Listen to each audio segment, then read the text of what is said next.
Arrived at the Sefako Makgatho Presidential Guest House in Pretoria, where he is hosting Africa Day celebrations today. This year's theme is the Year of Orotambo, building a better Africa and a better world. For more, we crossed our reporter Aldrin Sampear, who is live from the commemorations. Aldrin, good afternoon to you. So we're still waiting for those proceedings to get underway, but it's quite a significant day for all on the continent. How are things going there?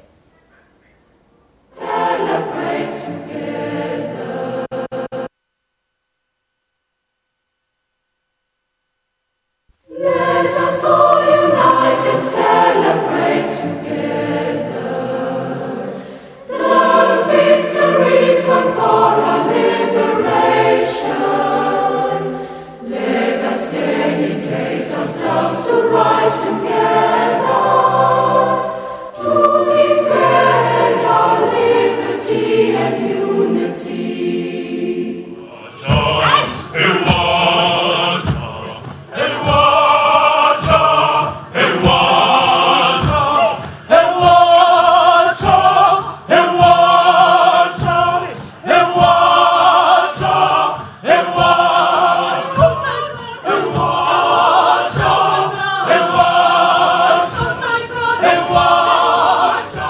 Well, the guests here being serenaded by the choir there as the country as well as the continent celebrates Africa Day today. It was on this day back in 1963, which it was the launch of the Organization of African Unity, where you had the likes of Nkwama Nkrumah as well as Haile Selassie being part of those who were part of an initiative that said that Africa will be decolonized, and the many signatories that were part of that initiative.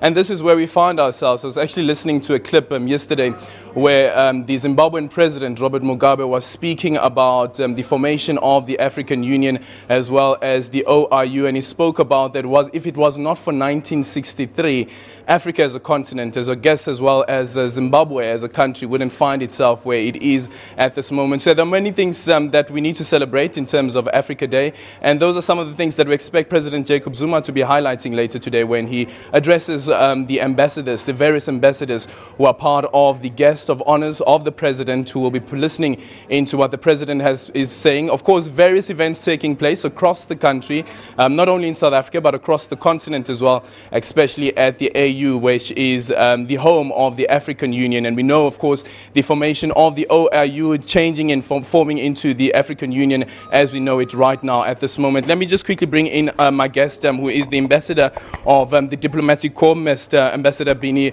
M'Poko. Thank you so much for joining us this moment. I guess I must first start by saying Happy Africa Day to you. Thank you, and Happy African Day to you too. What does Africa Day mean to you personally, and what should Africa Day mean to all Africans wherever they find themselves? Well, as you just stated, we as Africans, we have a lot to celebrate. You look at where we came from and where we are today, and we're about to achieve in future. We have a lot to celebrate. We need to celebrate our culture. We need to celebrate our music. We need to celebrate our food.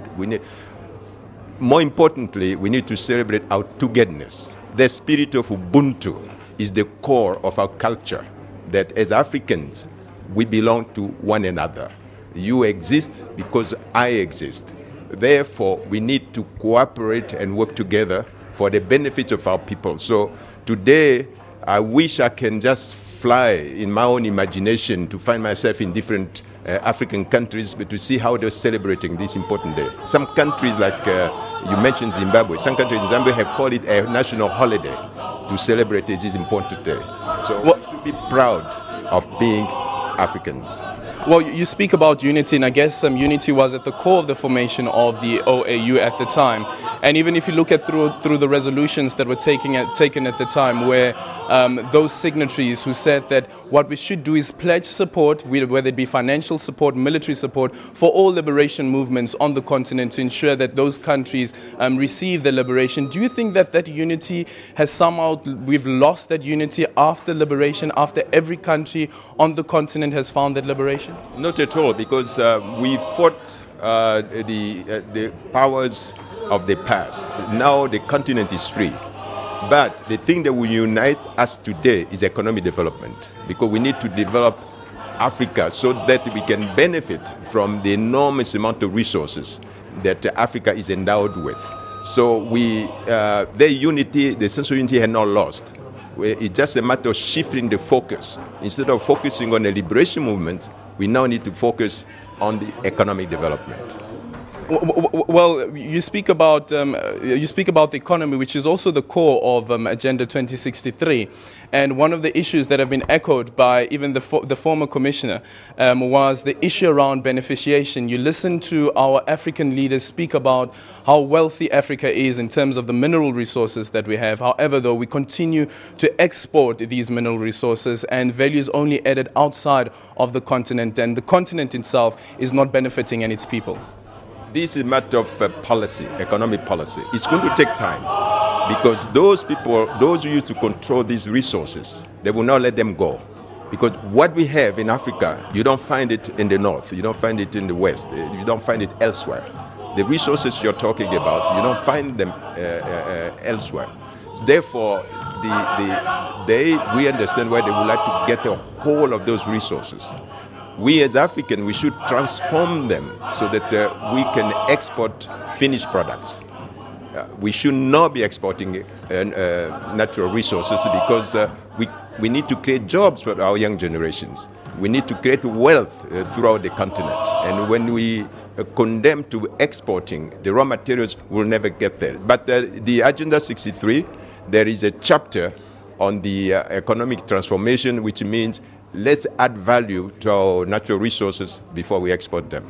And when we speak about Africa, we can't leave out her children, which is quite important, how we as Africans live in cohesion, how we as Africans live in harmony. And I remember at the African Peer Review Mechanism's anniversary, I think it was earlier this year, where we had former President Thabo Mbeki speaking there, and one of the ambassadors was challenging former President Thabo Mbeki on his assertion that he believes that South Africans are not xenophobic, considering the events that have taken place over earlier this year, last year, as well as back in 2008 as well.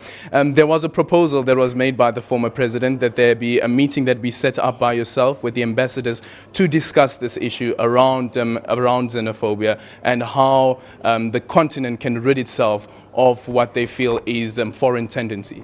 Well, I agree with the assertion that the xenophobia is not a permanent feature within the African culture. Even the brothers and sisters, from time to time they quarrel. From time to time they argue. It doesn't mean that they will have to separate from each other. If there are certain events that have taken place in South Africa, they are, as far as I'm concerned, these are temporary type occurrences. But I don't think all South Africans are xenophobic.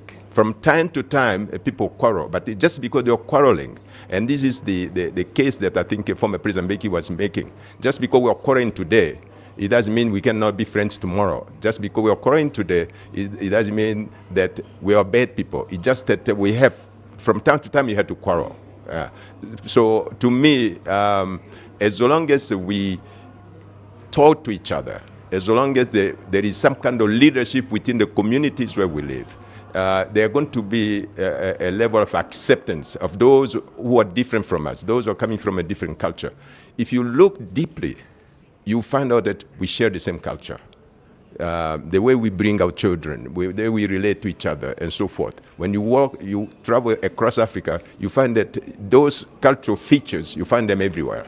Our music, our dance, the way we eat, the way we greet each other, and so forth, it's everywhere. So we have those shared values, just we need to harness them so that to make sure that within the young people, they are inheriting the richness of the African culture so that they can accept each other. So I will not be too worried about xenophobic. Those things happen from time to time, and I'm sure we can solve them so that we can all move together as a people.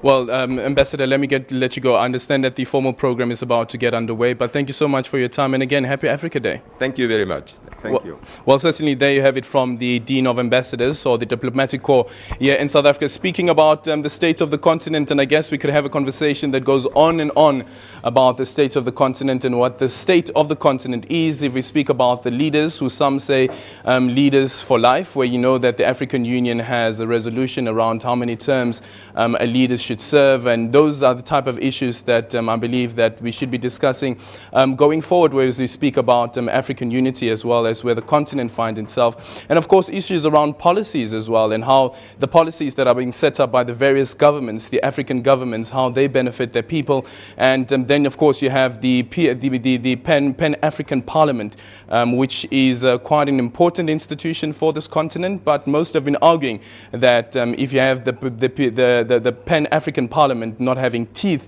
if it only comes up with ideas and it comes up with proposals that are not binding, the continent will not reap from the successes of the ideas that are being set up at the Pan-African Parliament. For now, it's back to you in studio, but of course we will come back live when President Jacob Zuma is delivering the keynote address and his message to the diplomatic corps here in South Africa. Aldrin, thank you so much. Our reporter Aldrin Sampear live from the Presidential Guest House, and as he says, we'll take you back there as soon as the President delivers his keynote address. In the meantime,